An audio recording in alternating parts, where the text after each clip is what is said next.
안녕하십니까 여러분들. 자, 시험 보느냐고 고생 많으셨습니다. 이제 채점을 다 하셨을까 싶은데요. 자, 여러분들이 봤던 시험, 자, 어떻게 보았는지요, 또 어떤 문제였었는지 전체적으로 한번 확인해보고, 자, 그 다음에 기방직을 또 준비해 보도록 하겠습니다.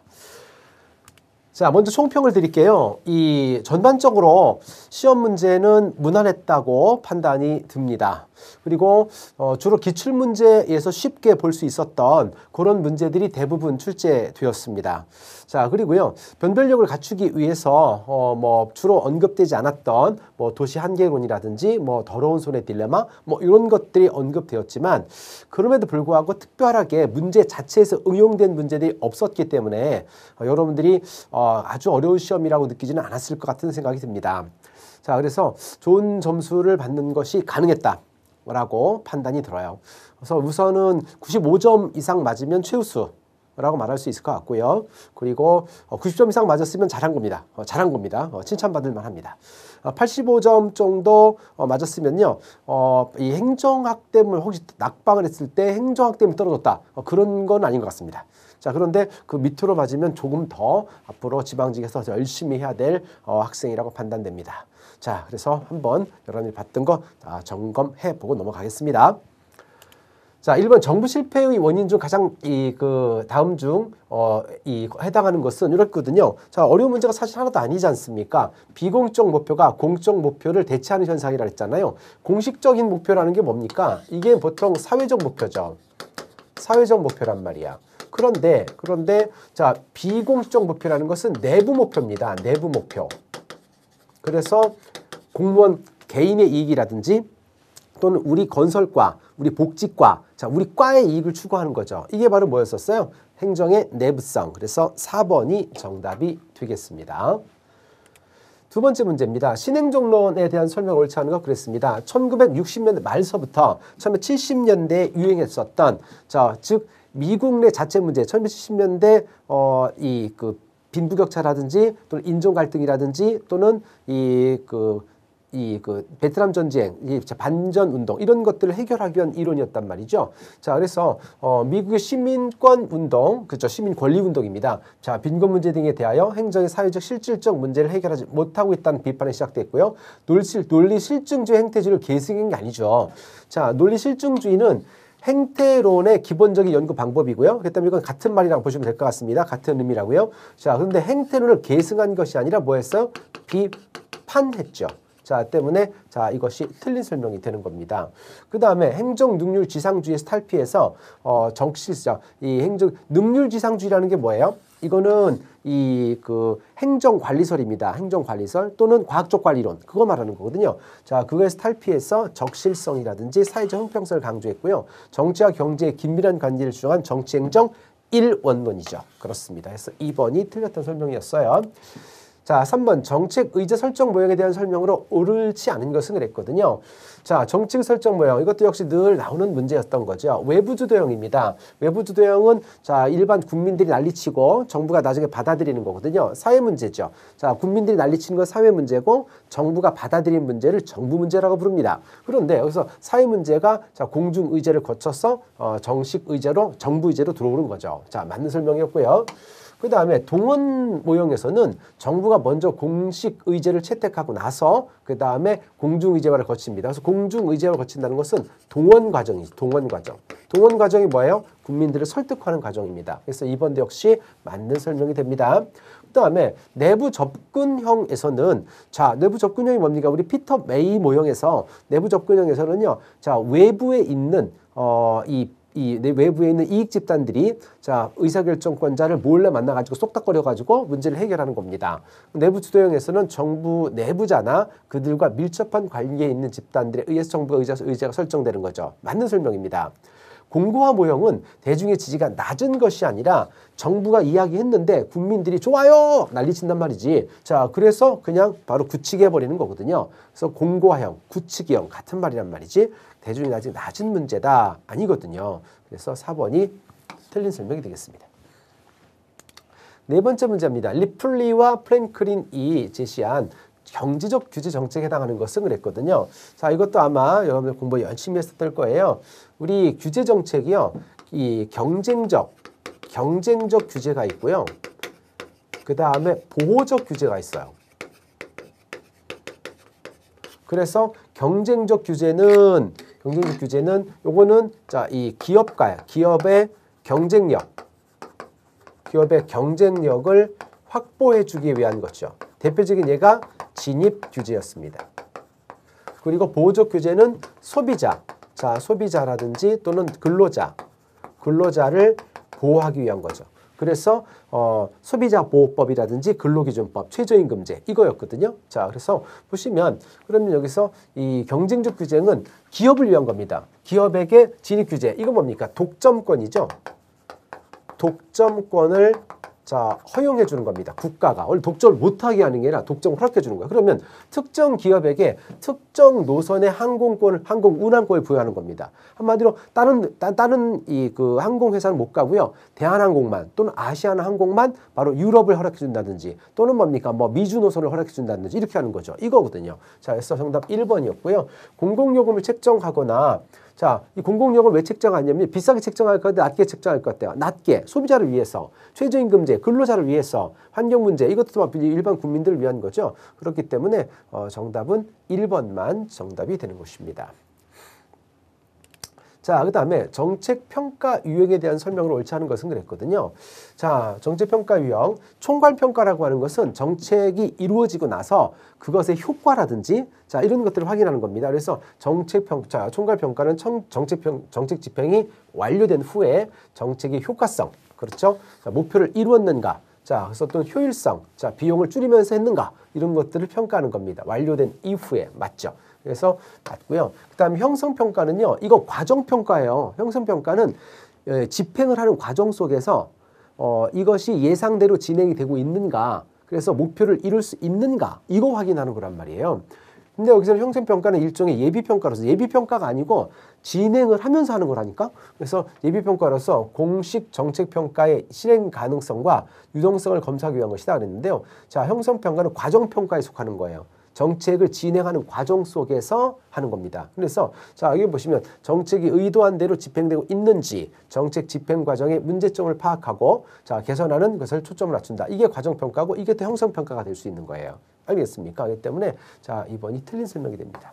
그 다음에 집행 모니터링은요. 집행 과정에서 그 모니터링을 하는 거죠. 집행 모니터링은 프로그램 투입 또는 활동을 측정하고 이를 사전에 결정하거나 기대했었던 기준값이나 비교해서 프로그램이 자, 설계한 대로 잘 진행되고 있는가입니다. 때문에 사실상 형성평가나 과정평가, 집행 모니터링은 지금 다 같은 연장선상에 있는데요. 근데 지금 형성평가를 예비평가라고 말해버림으로써 이번을 틀린 것이 된 것입니다. 자, 6번이고요. 호그우드와 피터스가 제시한 다음에 행정 변동에 대한 설명을 해당하는 것을 그랬거든요. 자, 이것도 우리 정책 변동 공부했었던 거죠. 그 정책 승계는요. 목표가 자, 유지되는데 근데 수단의 근본적 변화가 일어나는 거예요. 자, 그런데 정책 유지는요. 목표는 유지합니다. 목표가 유지하는데 수단의 부분적 변화가 이러는 거죠. 부분적 변화. 그래서 예를 들면 예산이 조금 늘어나거나 줄어들거나 또는 대상이 좀 늘어나거나 줄어들거나 자, 하기는 그대로 하는데 부분적 변화가 일어나는 거예요. 정책 쇄신, 정책 혁신이라고도 부르죠. 이것은 정부가 새로운 분야에 진출하는 겁니다. 정책 종결은 기존 하던 걸 끝내고 새로운 걸 하지 않는 것이고요.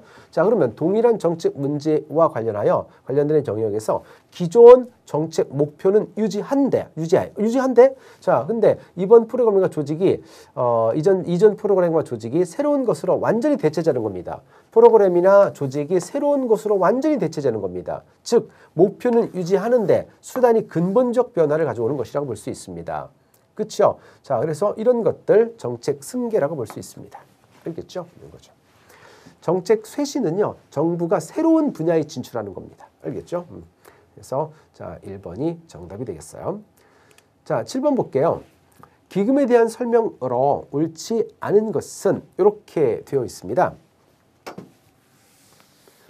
자, 기금은 정부가 제출한 기금 운영 계획안의 주요 항목 지출 금액을 증액하는 경우에도 미리 정부의 동의를 얻어야 된다 그랬습니다. 사실 공식적으로 기금은 예산은 아니죠. 하지만 별명이 예산입니다. 바로 제3의 예산이죠. 그렇기 때문에 알다시피 우리 의회는요. 예산을 얼마든지 어떻게 할 수 있어요? 깎을 수 있죠. 감액할 수 있습니다. 그러나 예산을 더 주려고 할 때는 정부의 허락을 맡아야 되는 건 이미 알고 있는 거죠. 기금도 동일한 것입니다. 그래서 국회는 정부가 제출한 기금 운영안에 대해서 주요 항목 지출 금액을 증액하는 경우에도 역시 미리 정부의 동의를 얻어야 합니다. 맞는 설명이었고요. 그 다음에 기금의 종류 중 사업성 기금에는 공무원 연금 기금, 자 기술 보증 기금, 무역 보험 기금이 또 있는데요. 자, 이 사업성 기금이라는 게 뭐냐면 정부가 어떤 사업을 하기 위해서 기금을 마련하는 거야. 장사하려고 하는 거죠. 그렇기 때문에 기술보증 기금이라든지 무역보험 기금이라든지 이런 거 있지 않습니까? 또는 신용 보증 기금이라든지 정부가 어떤 사업을 하려고 하는, 장사하려고 하는 어떤 사업성이 있는 이런 것인데 공무원 연금은요. 이것은 사실 공적 연금입니다. 사업을 하기 위한 것이 아니죠. 공무원 복지라든지 이런 것들을 위한 거라서 자, 요거는 어떤 사업을 하기 위한 게 아니었단 말이지. 자, 그래서 이것이 틀린 설명이 되고요. 그다음에 기획재정부 장관은 회계연도마다 이 전체 기금 중 3분의 1 이상의 기금에 대해서 대통령령을 정하는 바에 따라서 그 운영 실태 파악을 실태를 조사하고 평가해야 됩니다. 자, 그래서 보통 3년 단위로 자, 그리고 또 3년 단위로 자, 기금의 존속이라든지 자 또는 폐지를 자 이것을 결정해야 되는 거죠. 이렇게 하도록 되어 있거든요. 3번도 맞는 설명이었어요. 그 다음에 기금 관리 주체는 기금이라는 건 자 안정성과 유동성이라고 하는 것은 이 어떤 상황에 대처할 수 있는 능력입니다. 그다음에 수익성, 공공성 이런 것들을 고려해서 투명하게 운영되는 건 당연한 것이었고요. 그래서 자, 이 부분 보통 3번 정도가 익숙하지 않은 지문이었었는데요. 자, 2번에서 자, 이 부분은 사업을 하는 것이 아니다. 라는 느낌을 받아서 아마 맞출 수 있었을 거라 보고 좀 어렵다 싶은 학생들은 틀릴 수도 있을 거라고 판단됩니다.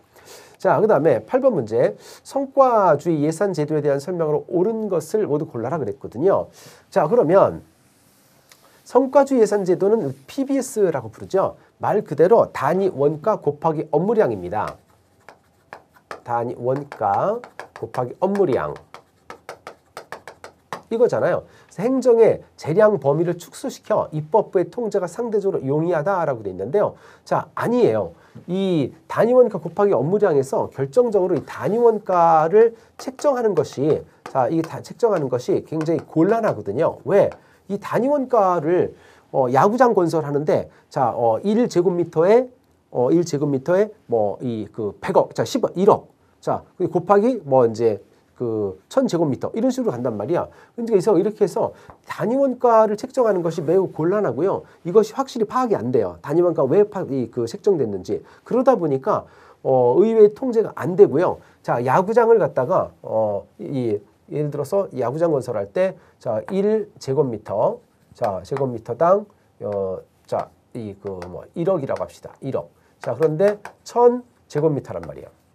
자, 그래서 1000억. 이렇게 했단 말이지. 그래서 이것에 대한 근거가 명확치 않기 때문에 결국 1000억의 야구장만 건설하면 끝나는 거예요. 1000억의 야구장만 건설하면. 그러다 보니까 결국 입법부의 통제가 상대적으로 어렵고 재량의 범위가 넓습니다. 그래서 이건 틀린 설명이 되고요. 각 사업마다 가능한 한 업무 측정 단위를 선정해서 업무를 계량한다. 그렇죠. 업무 측정 단위 원가가 나오죠. 자, 맞는 설명이었고요. 그 다음에 사례로는 미국의 테네시 계곡 개발청 사업에 예산 제도가 있다고 그랬는데요. 자, 익숙한 지문이 아니었었습니다. 자, 그런데 문제는 뭐냐면 이 제도는 1970년대 미국 연방정부 예산이 도입됐다고 그랬는데요. 자, 여러분들 쉬크라는 학자 기억하시죠? 쉬크가 20에서 30년대 50년대, 60년대, 80년대 자, 이런 식으로 해서 예산에 대해서 자, 각 시대별 시트쳤던 예산 제도를 설명했었거든요. 자, 여기 20에서 30년대가 뭐예요? 자, 이게 LIBS죠. L자가 생각 안 나죠? 자, LIBS. 자, 그 다음에 여기가 뭡니까? PBS입니다. 자, 그다음에 이게 PPBS죠. PPBS. 자, 그 다음에 여기는 뭡니까? 바로 GBB란 말이지. 이랬단 말이죠. 그래서 이 1270, 지금 PBS가 유행한 것이 언제입니까? 바로 이 시기입니다. 50년대거든요. 70년대 너무 늦죠. 그렇죠? 그리고 이 테네시 강이라는 게 뭐냐면요. 우리 1930년대에 대공황이 일어나잖아요. 그 대공황 때 해결하는 방법이 뭐였었어요? 정부가 돈을 푸는 거죠. 맞아요. 근데 정부가 돈을 푸는데 얘따 주머니 열어라 돈 집어줄게 이런 식으로 간 건 아니었고요. 정부가 공공공사를 엄청나게 많이 했어요. 도로 깔고 댐 건설하고 이걸 엄청나게 했단 말이야. 공공사업을 많이 한 거죠. 대표적인 공공사업의 그 대공황 때 공공사업이 테네시강 유역에 댐을 건설하는 것이었어요. 무슨 말인지 알겠습니까? 자, 그래서 그때 만들어진 거거든요. 자, 그래서 그때 이제 테네시강 계곡 개발책이 만들어졌고 그 이후에 이제 PBS를 사용하게 된 거죠. 자, 그렇기 때문에 이건 맞는 설명이라고 볼 수 있고요. 자, 잘 모를 수도 있는데 이건 아니란 말이지. 시기적으로 안 맞잖아. 자, 그래서 맞는 것은 니은 디귿 해서 3번이 정답이 될 것입니다. 자, 9번 볼까요? 이 지방자치론에 대한 설명을 옳지 않은 것을 그랬는데요.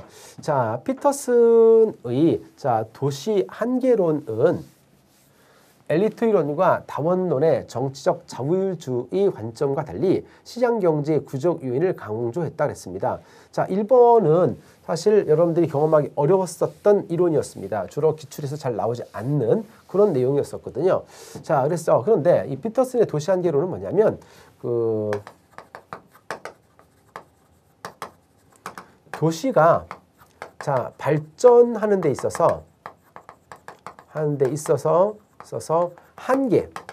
한계를 맞는 요인을 설명하는 이론이에요. 그래서 주로 보통 이 사회적 요인 이런 것들을 보통 많이 원인을 쳤던 것이죠. 그래서 경제적 원인이나 사회적 요인에 한계로 말미암아 도시 발전은 한계가 있다 이렇게 주장한 이론에 속하는 것이거든요. 자, 그러면 그런 이론입니다. 그런데 여기서 말하는 지금 엘리트 이론과 다원론은 사실 피터슨 이론하고 사실 엮일 만한 게 아니었거든요. 근데 이제 뭘 주장하는 거냐면 엘리트 이론이나 다원론은요, 얘네들은 엘리트는 정책 결정의 주체, 이 정책 결정의 주체가 누구예요? 엘리트 이론은 엘리트죠. 다원론은 뭡니까? 이익 집단이죠. 근데 결국은 얘네들은 정책 결정권자, 즉 정치 행위자들, 예를 들면 엘리트들이라든지 아니면 이익 집단이라든지 얘네들, 정치 행위자들의 얘네들의 자율적인 어떤 참여가 정책 결정의 요인이다 이렇게 본 거예요. 그래서 한마디로 정책 결정이 되는 이유는 정치 행위자들, 엘리트들이나 이익 집단들이 자율적인 참여 의지 이것이었다는 것이죠. 이렇게 보는데 피터슨은 얘네들의 의지에 의해서 정책 결정되는 것이 아니라 결국 정부가 어떤 정책 결정을 할 때는 바로 이 경제 사회적 요인 이것이 정책 결정의 원인이다 이런 얘기인 겁니다. 그렇기 때문에 얘네들은 자신들의 의지에 따라지니까 자율적이잖아요. 근데 이거는 구조적인 원인을 보는 거죠. 구조적인 요인이라고 보는 거죠. 그래서 정책 결정이 되는 데 있어서 엘리트나 이익 집단들에 의한 자율적인 의지다. 아니다. 경제 사회적인 요인에 의한 구조적인 이유다. 이렇게 설명하는 거예요. 그래서 도시계 한계론은 엘리트론과 다원론의 정치적 자율주의 관점이 아니라 시장 경제의 구조적 요인을 강조하고 있다. 그렇죠? 한마디로 경제적, 사회적 요인이 결국 정책 결정에 영향을 미친다. 이렇게 봤다는 얘기입니다. 그래서 이건 맞는 설명이고요. 자, T부는 주민들이 자유로운 이동을 통해서 지방정부가 제공하는 공공서비스를 선택함으로써 효율적인 자원 배분이 가능하다. 자, 이건 이미 다 알고 있는 내용들이죠. 그 다음에 로즈의 권력 의존 모형은 이것도 굉장히 익숙한 모형입니다. 로즈의 권력 의존 모형은 정부 간 관계에서 지방의 중앙에 대한 의존을 강조하면서 상호 의존적 관계를 부정했다. 이거잖아요. 이것은 냅다 틀려버렸거든요. 자, 로즈가 뭐라고 그랬어요? 중앙과 지방은 어떤 완전히 독립적이거나 또는 뭡니까? 지방 정부가 중앙에 완전히 종속적인 그런 관계가 아니다. 서로 상호 의존적인 존재다. 이렇게 말했는데 상호 의존적인 존재를 부정했다라고 해서 한 방에 나가 떨어지는 거죠. 자, 그래서 1번을 혹시 몰랐다 할지라도 3번으로 물질 치는데 아무런 문제가 없었습니다. 그다음에 자, 엘코크의 정부 간 관계 모형 중 대리 모형. 자, 엘코크는 동대절을 얘기합니다. 동대절. 자, 동반자형. 자, 그다음에 대리자형. 자, 그다음에 절충형, 동대절.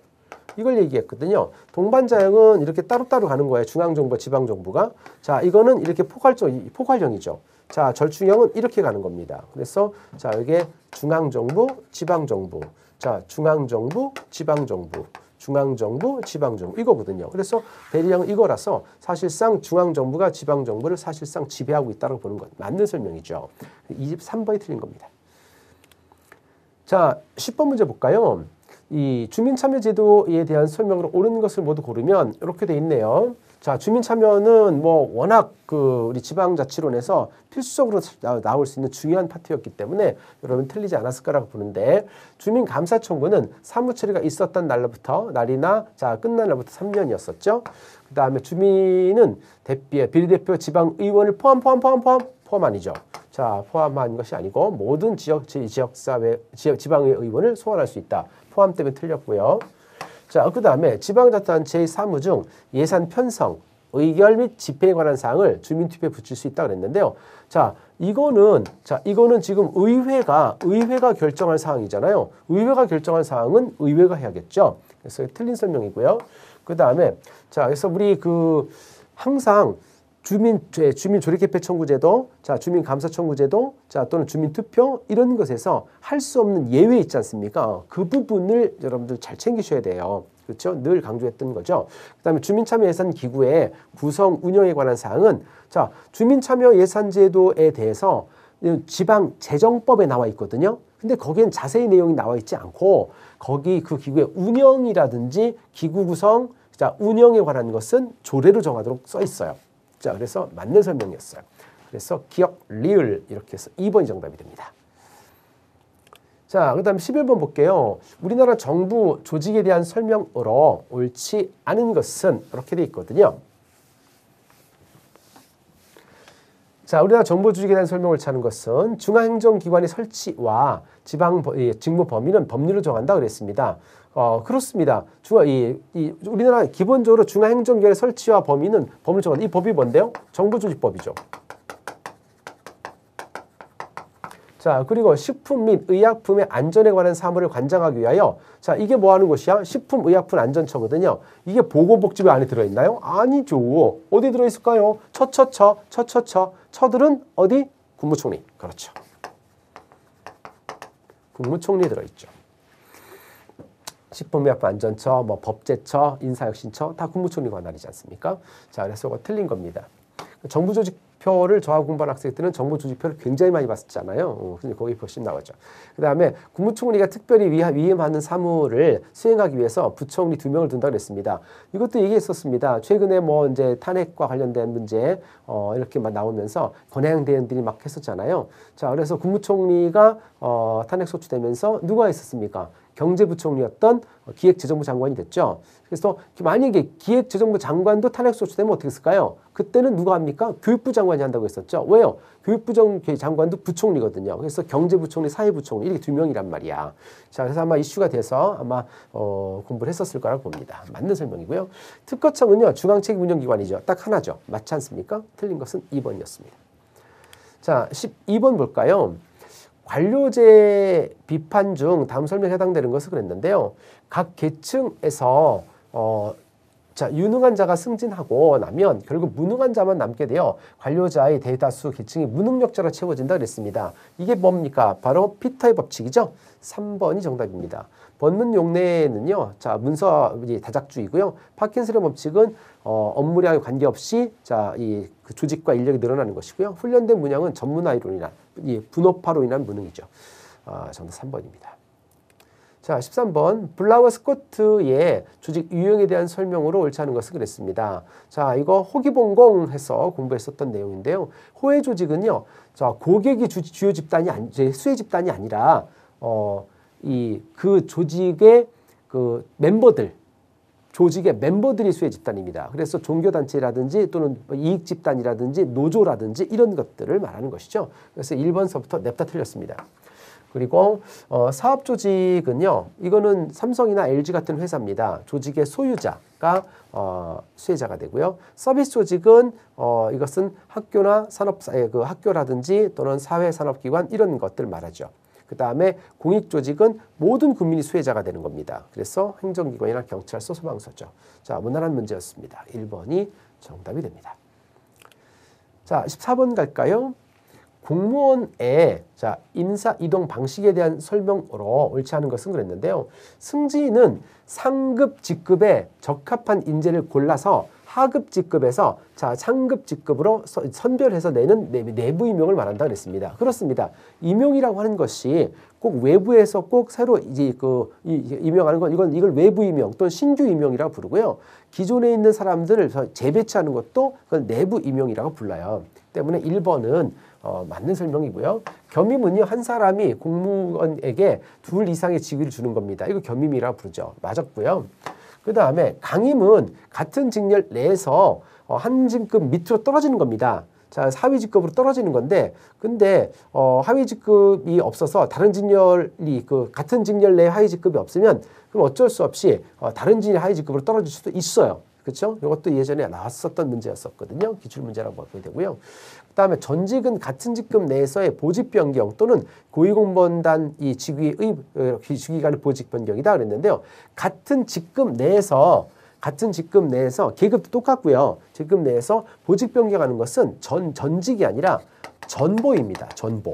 전직은요, 직렬을 바꾸는 거거든요. 가장 세게 바꾸는 겁니다. 그래서 이거는 전직 시험을 꼭 봐야 한다. 이렇게 말했었죠. 자, 그래서 4번이 틀렸습니다. 자, 15번입니다. 공무원의 보수에 대한 설명으로 옳지 않은 것은 이렇게 되어 있는데요. 자, 이 능급은 직무수행 능력을 기준으로 기본급을 결정하는 보수체계다라고 되어 있는데요. 자, 우리가 여러 번 강조했었던 내용인데 능급은요. 개인의 능력입니다. 능력. 그래서 능력이 높으면 월급을 많이 주는 겁니다. 자, 알겠습니까? 똑같은 일을 해도 능력 있는 사람은 월급을 많이 주고 능력 없는 사람은 조금 주는 겁니다. 자, 그래서 직무수행 능력을 기준으로 하는 것이죠. 그래서 이 능급이 결국 계급제와 연결되는 것이다. 이렇게 말할 수 있고요. 그 다음에 연공급은 사람을 중심으로 하는 속인적, 그렇죠? 사람에 속한다는 뜻이에요. 기본급이다 그랬습니다. 맞아요. 그 사람이 얼마나 오래 버텼느냐, 그렇죠? 경력 기준이죠. 경력 기준이고요. 실적급은 이것은 이제 성과급입니다. 전년도에 얼마나 일을 잘했냐. 보통 프로야구 선수들 전년도의 성적에 의해서 월급이 책정되는 거죠. 맞아요. 근무 실적을 기준으로 책정되는 거 맞고요. 계급제에서의 보수는 직무급이 아니라 뭐라고요? 직능급이죠. 직무급은요. 이것은 직위분류제에 들어가는 겁니다. 직위분류제. 그래서 자, 이거는 그 직무의 종류라든지 곤란도 또는 책임도, 자, 이것에 의해서 결정이 되는 것이죠. 그래서 4번이 틀린 설명이 되겠습니다. 많이들 봤던 문제들일 거예요. 그죠?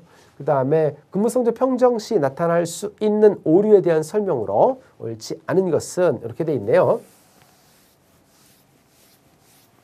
후광 효과가 뭐예요? 한 가지만 보고 다른 거에 점수를 주는 것이죠. 자, 창의성이 높다는 것 하나만으로 도전 정신이나 인내심에도 점수를 주는 겁니다. 어떤 요소에 대한 평정이 다른 요소에 대한 평정에 연쇄적으로 영향을 미치는 것, 헤일로 이펙트죠. 근접 효과는 최초의 근무 성적에 대한 평가자의 인식이 전체 기간의 평정에 영향을 미치는 거라고 했는데, 근접 효과는요, 평정 기간에 가까울수록 잘해라, 그거거든요. 자, 예를 들어서 1월 달서부터 6월 달까지 한 것을 6월 달에 책정을 평정을 한다면 6월 달에 잘해야 되죠. 근데 이거는요, 최초의 근무 성적이니까 1월 달에 잘한 걸 말하는 거거든. 이건 첫머리 효과라고 불러요. 자, 그래서 첫머리 효과와 근접 효과는 차이가 있습니다. 자, 그래서 이거 틀렸고요. 그 다음에 관대와 경향은요, 전체적으로 점수를 높이 주는 거죠. 자, 그리고 집중의 경향은 거의 가운데에다가, 자, 평점 결과가 거의 중간쯤에 이 사람들이 다 몰려있는 걸 말하는 겁니다. 정규분포를 이루는 현상을 말하는 거죠. 틀린 것은 2번이었습니다. 자, 17번입니다. 우리나라의 공공기관 및 지방 공기업에 대한 설명을 옳지 않은 것을 그랬는데요. 자, 지방 공기업에 근거해서 지방 공기업 경영평가가 이루어지고 있다 그랬는데요. 그렇습니다. 자, 우리 그 중앙 국가의 공기업은 공공기관 운영에 관한 법률에 의해서 만들어지잖아요. 그런데 지방 공기업은 지방공기업법에 근거해서 그 운영이 되고 있죠. 그래서 1번은 맞는 설명이었고요. 그 다음에 지방직영기업은요. 자, 여러 번 얘기했던 거죠. 지방직영기업은 지방자치단체가 직접 운영하는 겁니다. 자신의 조직과 자신의 공무원으로. 그래서 보통 사업단, 사업본부 이렇게 이름 붙인다고 했었죠. 그래서 지방자치단체가 직접 운영하는 지방공기업으로서 하수도, 주택, 자, 토지 이런 것들에 해당되는 겁니다. 자, 그래서 수계자도 하주토라고 해서 공부할 때 외우기로 했었던 내용이었어요. 그래서 맞는 설명이고요. 그 다음에 이 공공기관 운영에 관한 법률에 근거해서 공공기관 운영위원회를 설치하죠. 자, 그리고 행정안전부 장관이 위원장이 되는 것이 아니라 자, 바로 기재부 장관입니다. 자, 이렇게 되는 거죠. 그래서 틀렸고요. 자, 그 다음에 준정부 기관에는 기금관리원과 위탁집행령이 있죠. 맞았어요. 3번이 틀렸습니다. 자, 그 다음에 다음 설명에 해당하는 개념은 이렇게 되어 있는데요. 공직자는 옳은 일을 하기 위해 비도덕적인 행위를 하는 상황에 놓일 수도 있다. 자, 왈처가 제시한 이 개념은 공직을 통해 대표성을 지닌 개인이 국가나 공공재의 대의를 위해서 개인의 가치관이나 윤리관과 맞지 않는, 자, 그 자기 개인적으로 수용할 수 없는 이런 결정을 내릴 때 문제 상황이 된다 그랬습니다. 자, 익숙하지 않았었던 문제인데요. 자, 더러운 손의 딜레마에 해당되는 설명이었고요. 정답은 1번인데요. 자, 이것을 잘 몰랐다 할지라도 세 가지가 아니죠. 선택의 역설이 뭡니까? 이게 역선택이잖아요. 역선택. 역선택이 어디서 나오는 겁니까?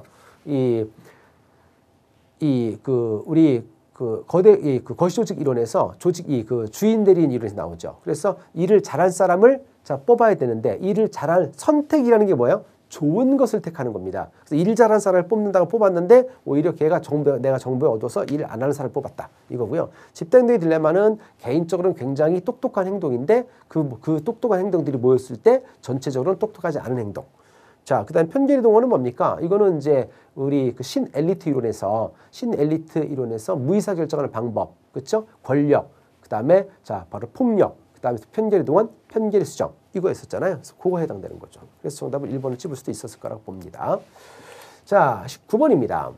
지방재정법상 지방재정진단제도의 내용에 해당하는 것은 그랬습니다. 자, 지방재정진단제도인데요. 자, 재정위험 수준이 점검 결과 재정위험 수준이 대통령령으로 정하는 기준을 초과하는 지방자치단체를 실시한다. 자, 그렇습니다. 이게 맞는 설명이죠.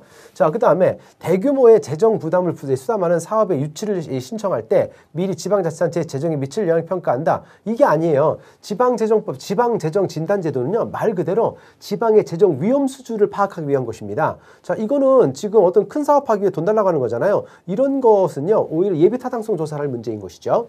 그 다음에 지방 재정을 계획성 있게 운영하기 위해 매년 중기 지방 재정 계획을 수립한다. 수립하는 것과 지방 재정 진단 제도는 아무 관계가 없는 겁니다. 관계가 없는, 맞는 설명인데요. 관계가 없는 거고요.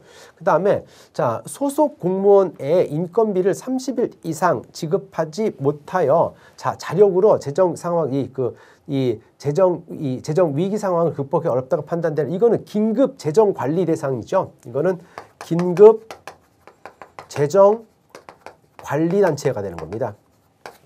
자, 그래서 이거는 긴급 재정 관리 단체 이렇게 되는 것이죠. 그래서 자, 1번이 정확히 맞는 표현이 되겠습니다. 자, 20번 보겠습니다. 자, 공직 부패의 유형과 사례에 바르게 연결된 것을 봤는데 이것도 역시 이제 여러 번 봤던 내용이죠. 제도화된 부패는요, A 기관은 인허가, 관계 관련 업무를 처리할 때 민원인에게 급행료를 주는 것이 관례화되어 있어. 맞는 설명이죠. 회색 부패는 자 이거는 어떤 사람들은 나쁜 짓이라고 보고 어떤 사람은 그럴 수 있다고 보는 거거든요. 자 금융위기가 심각함에도 불구하고 경제 안정이라고 하는 이익을 이건 어쩌고 저쩌고 이건 뭡니까? 회색 부패가 아니라 뭐예요? 백색 부패죠. 자 그다음에 거래형 부패는 이거는 거래 상대방이 있어야 되는데 이건 회계부정이거든요. 자 회계 담당 공무원이 자 CC는 공금을 횡령하여 자 이거 편취한다. 이거는 거래 자기가 혼자 돈을 떼먹은 것에 불과하기 때문에 거래자가 없어요. 비거래형 부패에 속합니다. 그 다음에 공무원 D는 담당 직무를 수행하면서 개인적으로 금품을 탈취했다. 이건 조직적 부패가 아니라 개인적 부패죠. 우발적 부패에 속합니다. 그래서 맞는 것은 1번이죠. 1번만 맞는 설명입니다. 자, 이렇게 해서 문제를 다 풀어보았는데요. 자, 앞으로 학습 대책을 한번 볼까요? 우리 작년도 지방직 시험에서 독특한 문제들이 굉장히 많이 나왔었고요. 그리고 또 문제 응용도 굉장히 많이 됐었습니다. 그래서 난이도가 좀 너무 지나치게 높아서 다른 과목에 비해서 행정학 점수가 매우 낮게 나왔던 것이 사실이었고, 그래서 아마 인사혁신처에서도 이 부분을 인식하지 않겠나라고 생각을 했어요. 그래서 조금 문제 수위를 좀 낮추지 않겠냐라는 생각을 했었는데 어쨌든 예상대로 실제 낮게 나왔습니다. 자, 그런데 그럼 지방직은 어떻게 될 것인가 라는 부분에 대해서 보면 지금 사실 7급 문제는 그 제목 자체가 행정학이고요. 그리고 9급은 행정학 개론이잖아요. 때문에 7급 문제는 조금 전문성이 들어가는 것에 비해서 행정학 개론은 원칙적으로 볼 때 너무 깊이 들어가면 안 된단 말이야. 개론이니까. 그렇죠? 그래서 아마 출제하시는 분이 그때그때 달라지겠습니다만은 그런 걸 유의한다면 지금 정도 수준에 맞추는 게 지금 원칙이라고 생각이 들어요. 지금 정도 수준에 맞추는 게. 근데 그건 내 생각이죠. 그래서 요 정도로 나오지 않겠나. 아니면 조금, 이 전체적으로 평균점수가 높아진다고 하면 조금 난이도를 높이지 않겠나. 그렇게 예상을 합니다. 그래서 이 정도 수준이나 조금 난이도를 높은 쪽으로 가지 않겠나. 그 예상을 합니다. 알죠? 그 다음에, 요번에는 응용 문제가 없었기 때문에 이제는 어떤 이론을 갖다 놓고 그 말을 살짝 꼬는 있잖아요. 그런 문제가 없었거든요. 그래서 이제 그런 문제를 출제할 수도 있지 않겠나. 이런 생각을 하게 됩니다. 그래서 합습 방법은요. 일단은 지금은 이제 한 2달 정도밖에 더 안 남았기 때문에 기본 이론이라든지 심화 이론 이런 것을 그냥 이론책만 보는 것은 효과가 너무 떨어집니다. 알겠죠? 그렇기 때문에 기출문제를 일단 보세요. 그러니까 성적이 많이 높지 않은 학생들은요. 일단 베이스 점수를 깔아줘야 되거든요. 그 베이스 점수를 깔기 위해서 기출문제 중심으로 공부하십시오. 알겠습니까? 그래서 기출문제에서 언급되는 이론들, 기출문제 보면서 이론 보고 보통 학생들이 기출문제 풀면서 그 해설지를 주로 보는데 나쁜 방법이에요. 해설지 보지 마시고요. 기출문제 보고 여러분들이 갖고 있는 기본서 있잖아요. 자, 여러분들 학원 다니면서 인터넷 강의 들으면서 공부했었던 그 기본서 그거를 찾아서 공부하셔야 됩니다. 해설지 볼 때마다 계속 새롭지. 그렇게 하는 거 아니에요. 그래서 기본 기출문제를 중심으로 이론 공부를 하면서 기본 베이스 점수를 확보하시고요. 자, 두 번째는요. 그거 하시고 그래서 그렇게 하시면 됩니다. 그래서 그 다음에 난이도 있는 문제를 풀면서 이제 이론 공부를 해야 되는데 난이도 있는 문제를 풀면서 응용된 문제를 좀 배응력을 좀 키워야 될 것이고요. 자, 그리고 새로운 이론도 이제 이 새로운 이론을 찾는 게 쉽지 않거든요. 그래서 난이도가 있는 문제들 여러분들이 믿고 수업을 듣는 선생님들이 있지 않습니까? 그래서 계속 난이도 있는 문제들을 그다음 새로운 이론들을 소개받아야 됩니다. 소개받으면서 익히는 수밖에 없죠. 그런 방법을 통해서 이번 지방직도 준비해 주시기 바랍니다. 자, 그동안 거의 1년 가까이 공부를 많이 하셨는데 수고하셨고요. 이제 남은 2달 더 남았습니다. 본격적인 게임은 지방직이죠. 자, 진정한 지방직 시험을 위해서 한 번만 더 열심히 달려가 봅시다. 자, 수고하셨고요.